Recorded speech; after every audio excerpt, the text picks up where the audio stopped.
to the long-term view, when we're looking at the ordinary Kenyan, you have said, you know, the shoe shiner, you have a few shillings here, 100 shillings, you put into your savings so that you can get it at the end of, give 20, 30 years. How does the pension aspect of the Hustler Fund work? So it's actually 70% of the mandatory savings, and you can choose that even my short term, I want to put it onto the long term. So this is one of the things that His Excellency has been talking about. We need to increase the savings culture because we don't want old age poverty. You can always be young without money, but getting old without money, that is something else. Right. So what this, the 70% does is that you will access the funds after you turn 60. All right. So after you turn 60, you can be able to access your funds plus all the accumulated savings. However, we also realize that our population is also young.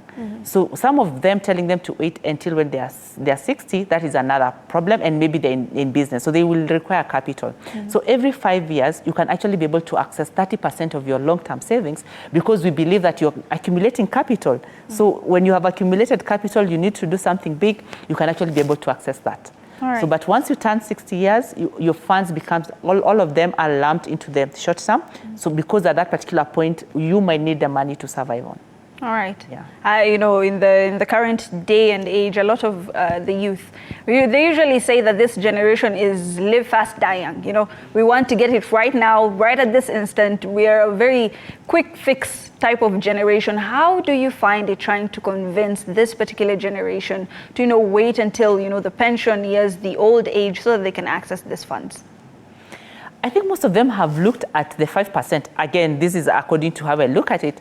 Most of them are looking at that 5% as a transactional cost. So you're actually surprising them when you tell them you can withdraw and this is your money. So it's educating them and telling them, yes, this money is being put onto the long term. But when you look at it, if I was going to get money from any of the digital lenders, that 5% becomes like a transaction cost. Right. So I think most of them have normalized that. But one of the key things that we are embarking on is really financial literacy training. Right. Just telling someone, how can you use this money?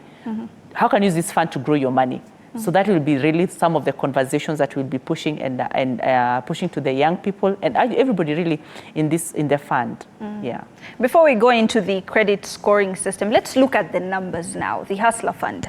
How much has been disbursed, Elizabeth? How much has been returned, you know, back by borrowers? How much do we have as a country when it comes to the Hustler Fund in accordance to the amount that the government has, you know, put aside? And how much do we, you know, project to have in the financial budget 2024-2025? Thank you. In terms of how much has been disbursed, we're just getting to 50 billion. And in terms of repayment, we're at about 39 billion. So the repayment is pretty decent. And that gives us a loan portfolio of about 13 billion. So in this financial year, we are going to be getting 5 billion, additional 5 billion, and even in the next financial year. So the government is still committed, very committed to actually growing the hustler person. And now we have sieved through. Right. And we can actually see people who are running businesses. So some of the limits are increasing for people who have done well. And so that's why even the government is pumping in more money for us to be able to fund the businesses that people have started. All right, let's just look at those numbers a little bit. We've, of course, gotten this from the Hustler Fund site. The amount that has been disbursed is around 36,873,121,130. And this is as at this afternoon.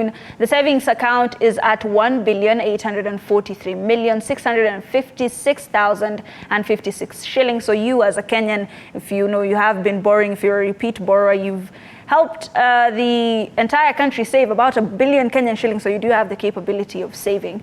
Registration is at 21,245,811, and the active borrowers are 19 million plus. Now, Elizabeth, we're seeing a discrepancy or a difference between the people who have registered and the active borrowers, give or take around 3 million, 2 million, give or take.